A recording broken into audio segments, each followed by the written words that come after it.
Enséñame, Señor, tu senda, y haz que por ella pueda siempre andar. Permíteme, pues, que la aprenda y que tu amor me alumbre sin cesar. Camino de santidad, con el hermano Omar Duaret. Isaías 35:8 dice: y habrá allí calzada y camino, y será llamado camino de santidad. El que anduviere por este camino, por torpe que sea, no se extraviará. Sosténme tú, Señor, guíame tú, Señor, por el camino de la eternidad. Sosténme tú, Señor, guíame tú, Señor, quiero alcanzar la gran felicidad.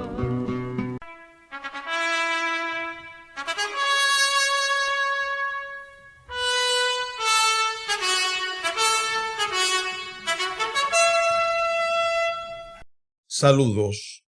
Si en la profecía de Apocalipsis 12, el cielo, la tierra y el desierto son estados y no un lugar geográfico, ¿cómo lo interpreta la escuela que sostiene que es Israel?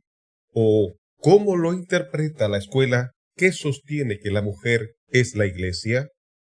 En un mensaje anterior titulado ¿Qué significa el desierto en la mujer de Apocalipsis 12? Hablamos sobre la dificultad de darles un significado literal.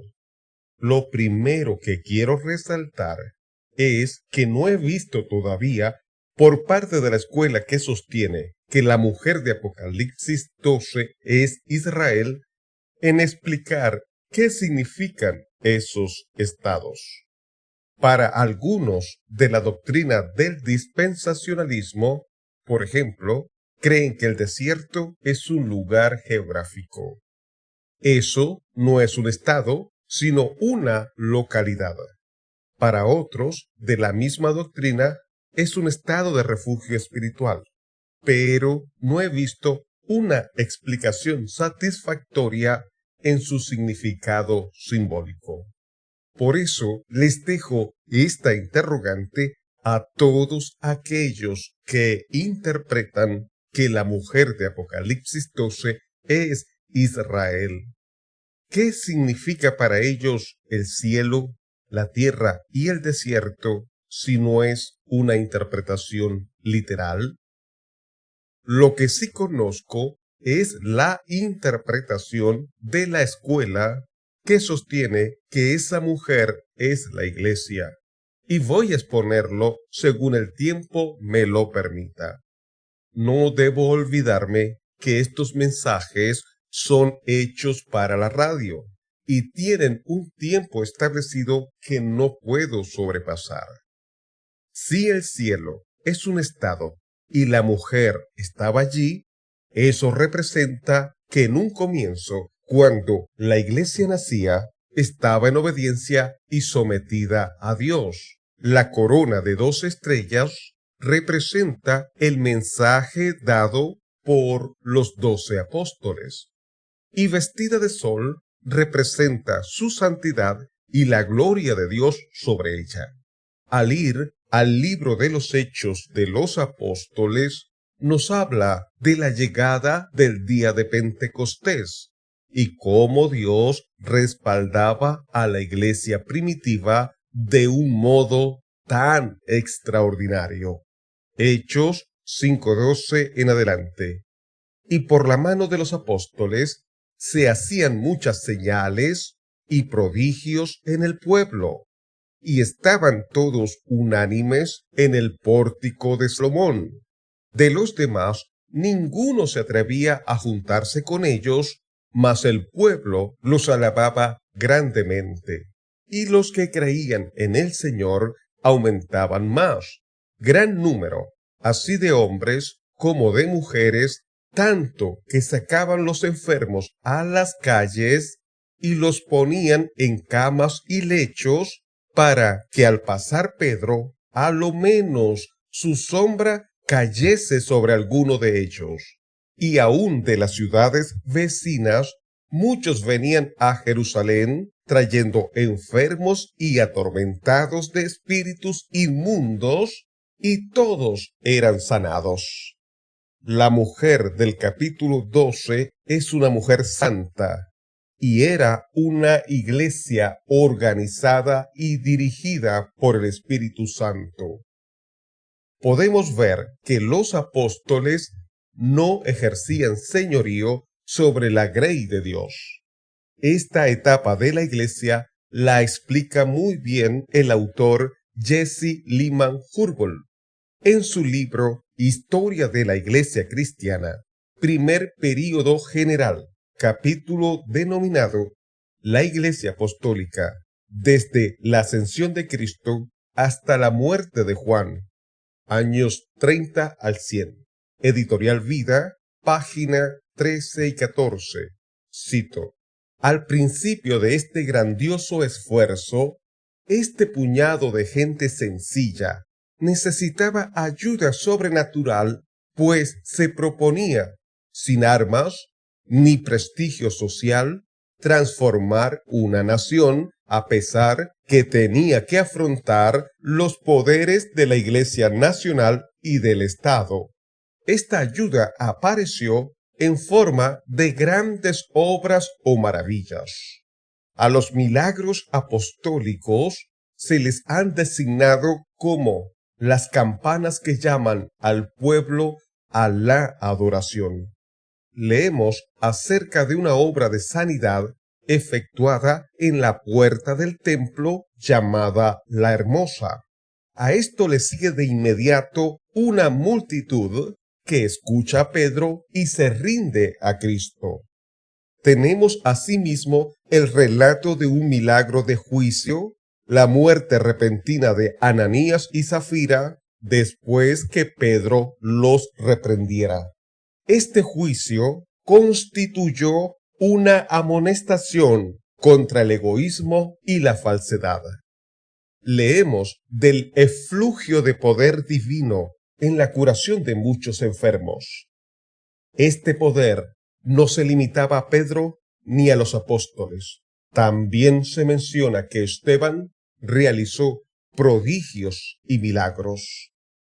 Estas obras poderosas llamaron la atención, motivaron la investigación y abrieron los corazones de las multitudes a la fe de Cristo. El amor de Cristo que ardía en el corazón de esta gente hacía que también mostrara un amor hacia sus condiscípulos, una unidad de espíritu, un gozo en la comunión y, especialmente, un interés abnegado en los miembros necesitados de la iglesia. Leemos acerca de una entrega de propiedad de parte de los discípulos más ricos, tan general como para sugerir el extremo del socialismo en una comunidad de bienes. Sin embargo, en cuanto a este aspecto de la iglesia pentecostal, debe notarse que era por completo voluntario. No se hacía bajo la compulsión de la ley, ni los pobres demandaban la propiedad de los ricos, sino que éstos espontáneamente daban a los pobres. Se puso a prueba en una comunidad pequeña, donde todos moraban en la misma ciudad. En un conglomerado altamente selecto, todos, llenos del Espíritu Santo, aspiraban en su carácter a reproducir los principios del Sermón del Monte. Leemos, además, que esta práctica surgió con la esperanza del pronto regreso de Cristo, a cuya venida las posesiones terrenales ya no serían necesarias. Vemos que, como experimento financiero, fue un fracaso que pronto abandonaron y que dejó a la iglesia de Jerusalén tan pobre que por espacio de una generación se hicieron colectas en el extranjero para su subsistencia. También que el sistema desarrolló sus propios males morales, como el egoísmo de Ananías y Zafira. Aún estamos sobre la tierra y necesitamos el acicate del interés propio y de la necesidad. El espíritu de esta dádiva liberal es digno de encomio, pero su plan quizás no haya sido muy acertado. En general, la iglesia pentecostal no tenía faltas. Era poderosa en fe y testimonio, pura en su carácter y abundante en amor. Sin embargo, su singular defecto era la falta de celo misionero. Permaneció en su territorio cuando debió haber llevado el evangelio a otras tierras y a otros pueblos.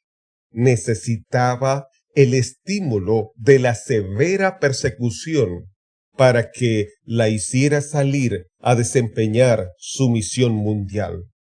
A decir verdad, recibió tal estímulo. Fin de la cita. Pero luego se desató la persecución hacia los cristianos por parte del Imperio Romano. Es decir, se usó el poderoso aparato del imperio para tratar de hacer desaparecer al pueblo de Dios que estaba naciendo. Apocalipsis 12:4. Y su cola arrastraba la tercera parte de las estrellas del cielo y las arrojó sobre la tierra. Y el dragón se paró frente a la mujer que estaba para dar a luz, a fin de devorar a su hijo tan pronto como naciese. Y el verso 15 dice, y la serpiente arrojó de su boca tras la mujer agua como un río para que fuese arrastrada por el río. Ese río que la serpiente arrojó eran muchedumbre de gentes que pertenecían al Imperio Romano en sus diferentes lenguas y culturas que lo formaban. Apocalipsis 12:2. Y estando encinta, clamaba con dolores de parto, en la angustia del alumbramiento. La persecución por parte del Imperio Romano parecía que iba a hacer desaparecer al pueblo de Dios que estaba naciendo. Por eso es que dice que la mujer clamaba con dolores de parto, en la angustia del alumbramiento. Vaya que sí tuvo angustia la iglesia cuando nacía. Veamos algo de lo que sufrió la iglesia en la época que el cristianismo fue declarado proscrito. El mismo libro de historia de la iglesia cristiana del mismo autor, pero ahora en su segundo período general, titulado La iglesia perseguida desde la muerte de Juan hasta el edicto de Constantino, desde el año 100 hasta el 303. En las páginas 39 y 40, condición de la iglesia, cito: procuremos ahora descubrir la condición de la iglesia durante los siglos de persecución, sobre todo en sus finales, aproximadamente en el año 313 después de Cristo. Uno de los efectos que produjeron las pruebas que pasaron los cristianos de ese período fue una iglesia purificada. Las persecuciones mantenían alejados a todos los que no eran sinceros en su profesión. Nadie se unía a la iglesia por ganancia mundana ni popularidad. Los débiles y de corazón apocado abandonaban la iglesia. Solo los que estaban dispuestos a ser fieles hasta la muerte eran los que se hacían abiertamente seguidores de Cristo. La persecución sacudió a la iglesia, separando la cizaña del trigo. Fin de la cita. Y en el mismo libro, el mismo autor, pero ahora en la página 42 y 43, en el tercer capítulo, denominado La Iglesia Imperial, desde el edicto de Constantino hasta la caída de Roma entre los años 313 al 476. Tiene como subtítulo Victoria del cristianismo. Cito: en el período que comenzamos ahora, el hecho más notable y también el más poderoso, para bien y para mal, fue la victoria del cristianismo. En el año 305 después de Cristo, cuando Diocleciano abdicó el trono imperial, la religión cristiana estaba terminantemente prohibida. Su profesión se castigaba con tortura y muerte, y todo el poder del Estado se ejercía en contra de la misma. Menos de 20 años después, en el 324, se reconoció al cristianismo como la religión oficial del Imperio Romano y un emperador cristiano ejercía autoridad suprema con una corte de cristianos profesantes a su derredor. En un instante, los cristianos pasaron del anfiteatro romano, donde tenían que enfrentarse con los leones, a ocupar un sitio de honor en el trono que regía al mundo. Poco después de la abdicación de Diocleciano, en el año 305 después de Cristo, 4 aspirantes a la corona imperial estaban en guerra. Los 2 rivales más poderosos eran Magencio y Constantino, cuyos ejércitos se enfrentaron en el puente Milvian, sobre el Tíber, a 16 kilómetros de Roma, en el año 312. Magencio representaba al elemento pagano perseguidor. Constantino era amistoso con los cristianos, aunque en ese tiempo no profesaba ser creyente. Afirmaba haber visto en el cielo una cruz luminosa con el lema Ob Signo Vinces, por esta señal conquistarás, que más tarde adoptó como insignia de su ejército.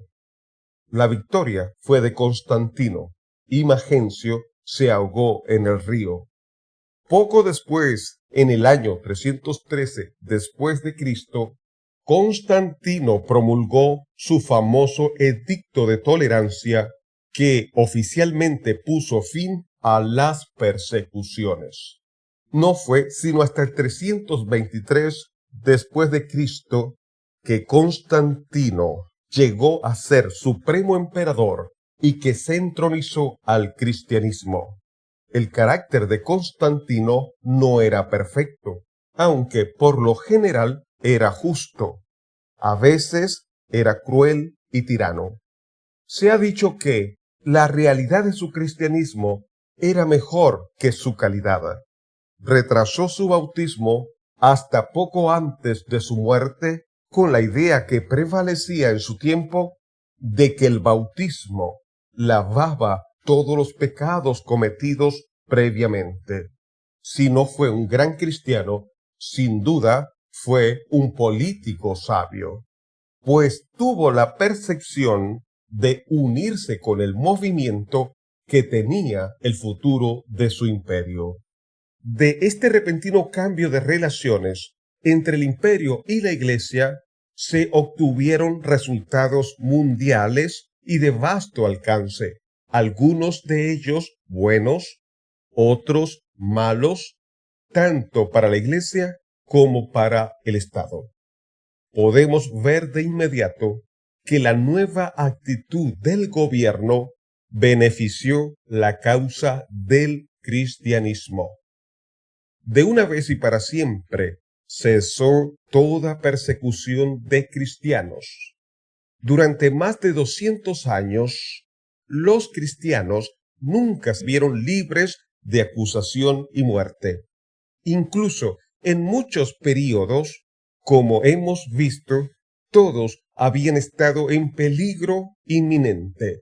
Sin embargo, desde la promulgación del edicto de Constantino en 313 después de Cristo hasta que terminó el Imperio Romano, la espada de la persecución no solo se envainó, sino que se sepultó. En todas partes se restauraban y reabrían los edificios de las iglesias. En el período apostólico, las reuniones se celebraban en casas particulares y en salones alquilados. Después, durante el tiempo de cese de las persecuciones, empezaron a levantarse edificios para las iglesias. En la última persecución, durante Diocleciano, las autoridades destruyeron muchos de estos edificios y otros los confiscaron. Ahora, todos los que aún estaban en pie se restauraron, y las ciudades pagaron a las sociedades por los que derribaron. A partir de este momento, los cristianos tuvieron libertad para construir templos. De ahí que se empezaron a levantar edificios por doquier. En su diseño seguían la forma y tomaban el nombre de la Basílica Romana o Salón de la Corte, un rectángulo dividido en pasillos por hileras de pilares, teniendo en un extremo una plataforma semicircular con asientos para los clérigos. Constantino dio el ejemplo de construir grandes templos en Jerusalén, Belén y en su nueva capital, Constantinopla. 2 generaciones después de Constantino fue que empezaron a aparecer las imágenes en las iglesias. Los cristianos primitivos se horrorizaban con todo lo que pudiese conducir a la idolatría. Fin de la cita. El estado de la iglesia primitiva era el cielo. Era una iglesia organizada y dirigida por el Espíritu Santo. Era poderosa en el respaldo de Dios y la santidad que le caracterizaba. La Iglesia Católica Apostólica Romana apareció desde que Constantino la reconoció y la instituyó.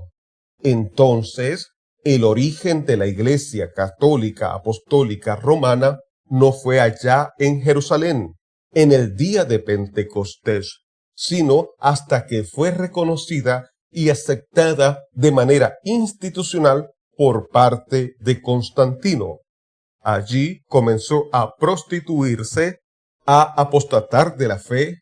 La Biblia sí tiene registrado a la iglesia apóstata y todas esas características se acoplan milimétricamente con la Iglesia Católica Apostólica Romana. Aunque los católicos se ufanan que su origen es allá en Jerusalén con los 12 apóstoles, la historia sí demuestra que su inicio fue en los tiempos del emperador romano Constantino. Ahora, en un próximo programa, estudiaremos el estado de desierto que fue llevada la iglesia. Lo que sí es un aliciente, una motivación, una esperanza ciertísima, es que la iglesia estaría en el desierto un tiempo determinado.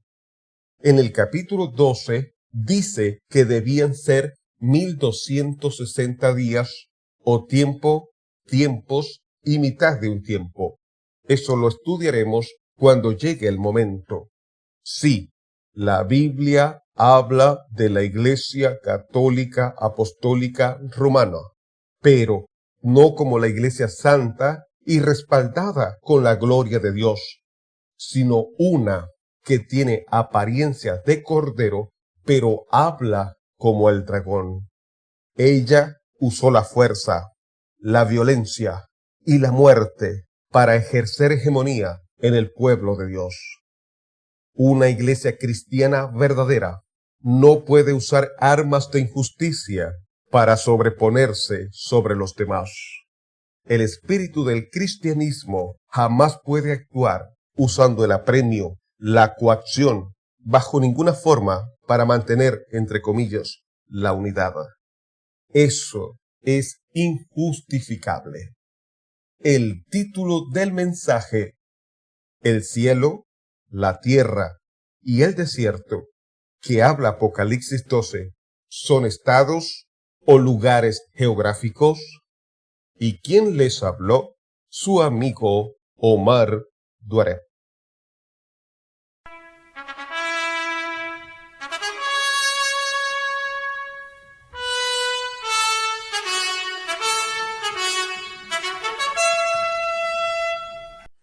Si desea escuchar estos mensajes nuevamente o alguno que no haya podido escuchar en la radio, puede acceder a la internet y encontrarme en la plataforma YouTube. El canal lo tengo personalizado y al ubicarse en el buscador, usted colocará @Omar Duaré y aparecerá el perfil de mi canal, que es una escalera que sale de la tierra al cielo. También puede encontrar el canal colocando en el buscador YouTube Camino de Santidad Omar Duaré. No olvide suscribirse para que le notifiquen los nuevos programas que iré subiendo. Mi dirección electrónica es omarduareb@gmail.com, todo unido y en minúscula. La palabra Duaré se deletrea de la siguiente manera: D-U-A-R-E-T, omarduareb@gmail.com. Enséñame, Señor, tu senda, y haz que por ella pueda siempre andar. Permíteme, pues, que la aprenda y que tu amor me alumbre sin cesar. Esto fue Camino de Santidad con el hermano Omar Duaré. Hasta una próxima entrega. Sosténme tú, Señor, guíame tú, Señor, por el camino de la eternidad. Sosténme tú, Señor, guíame tú, Señor, quiero alcanzar la gran felicidad.